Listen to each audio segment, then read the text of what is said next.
যায় যদি লুপ্ত হয়ে যাক, শুধু থাক এক বিন্দু নয়নের জল, কালের কপোলতলে শুভ্র সমুজ্জ্বল এ তাজমহল।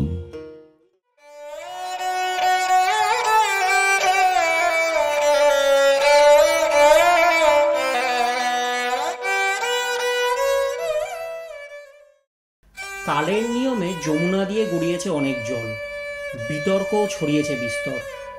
প্রকৃতির খামখেয়ালিপনায় রঙের জৌলুসও কমেছে কিছুটা, কিন্তু স্মৃতি সে তো মিটবার নয়।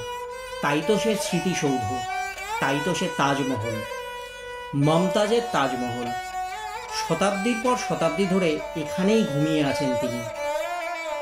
ইলিশ মাছ স্বাদে গন্ধে সব মাছের থেকে আলাদা, অথচ এই ইলিশ মাছেই রয়েছে সব থেকে বেশি কাঁটা।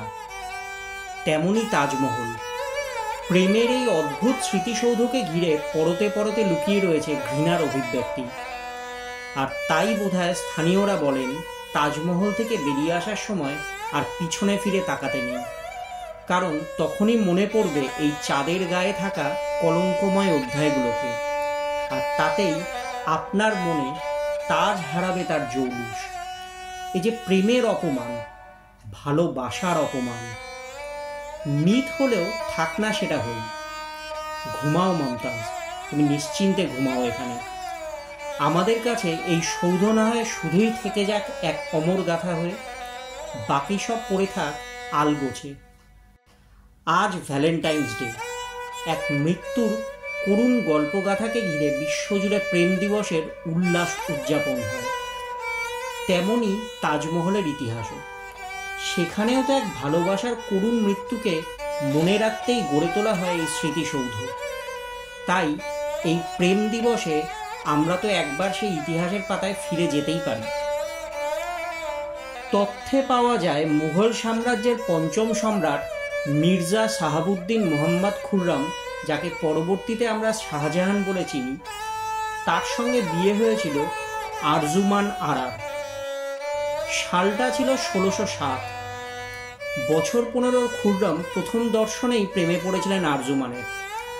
পারস্যের সমৃদ্ধ পরিবারের মেয়ে আরজুমানের বাবা দাদারা মুঘল দরবারে বেশ সম্মানের সঙ্গে কর্মরত ছিলেন। এদিকে শাহজাহানের মা ছিলেন সম্পর্কে আরজুমানের পিসি, ফলে মুঘল পরিবারে আরজুমানের বিয়ে হওয়া নিয়ে কোনো সমস্যাই ছিল না। তাই দেরি না করে তড়িঘড়ি সেই বছরই বাগদান সম্পন্ন হয় তাদের। অবশেষে বাগদানের 5 বছর পর 1612 সালে আনুষ্ঠানিকভাবে বিয়ে সম্পন্ন হয় এই যুগলের। বিয়ের পরই শাহজাহান তার নববিবাহিত স্ত্রীর নাম রাখেন মমতাজ মহল, অর্থাৎ রাজপ্রাসাদের অলঙ্কার। নামের মধ্যেই মমতাজের প্রতি ভালোবাসা ফুটে ওঠে শাহজাহানের। যদিও ইতিহাস বলে শাহজাহানের আরও 3 স্ত্রী ছিলেন। সেই যুগে সামাজিক এবং রাজনৈতিক কারণে একের অধিক বিয়ে করার রীতি ছিল। তবে তিনি যে মমতাজকেই সবথেকে বেশি ভালোবাসতেন তা আমাদের সকলেরই জানা। তাদের দাম্পত্য জীবন স্থায়ী হয় 19 বছর। বলা হয় মাত্র 37 বছর বয়সে নিজের 14তম সন্তানের জন্ম দিতে গিয়ে মৃত্যুর কোলে ঢলে পড়েন মমতাজ মহল। তার মৃত্যুতে ভেঙে পড়েন শাহজাহানও। বলা হয় মমতাজের মৃত্যুর পর নাকি সেভাবে কারোর সঙ্গে কথা বলতেন না তিনি। 1631 সালে স্ত্রীর মৃত্যুর সময় শেষ ইচ্ছেকে পূরণ করার লক্ষ্যে নামেন মুঘল সম্রাট। এমনিতেই স্থাপত্য ও শিল্পকলার পৃষ্ঠপোষক ছিলেন শাহজাহান। তাই স্ত্রীর স্মৃতিকে নিজের কাছে জীবন্ত করে রাখতে এক স্মৃতিসৌধ তৈরির সিদ্ধান্ত নেন। ডাক পড়ে পৃথিবীর নামি দামি স্থপতিদের। অবশেষে আহমেদ লাহোরীর নেতৃত্বে প্রায় 20,000 কর্মীকে নিয়ে 1632 সালে শুরু হয় তাজমহল বানানোর কাজ। 22 বছর ধরে ভারতীয়, ফরাসি এবং ইসলামিক শৈলীর স্থাপত্যের সংমিশ্রণে তৈরি হয় বিশ্বের এই 7ম আশ্চর্যের অন্যতম নিদর্শন। রাজস্থান, তিব্বত, আফগানিস্তান এবং চীন থেকে মার্বেল পাথর এনে সূক্ষ্ম কারুকার্যের মাধ্যমে তৈরি হয় তাজমহল। আর সেখানেই শায়িত রয়েছে মমতাজ মহলের সমাধি। বলা হয় বিশ্বে কোথাও যাতে আর একটাও তাজমহল না গড়ে উঠতে পারে সেজন্য কর্মীদের হাতের আঙুল কেটে নিয়েছিলেন শাহজাহান, যদিও সেই তথ্যের কোনো প্রমাণ পাওয়া যায়নি। ইতিহাসের ধূসর পাতা থেকে জানা যায় শাহজাহানকে শেষ বয়সে কারাগারে বন্দি করে রেখেছিলেন তারই সন্তান ঔরঙ্গজেব।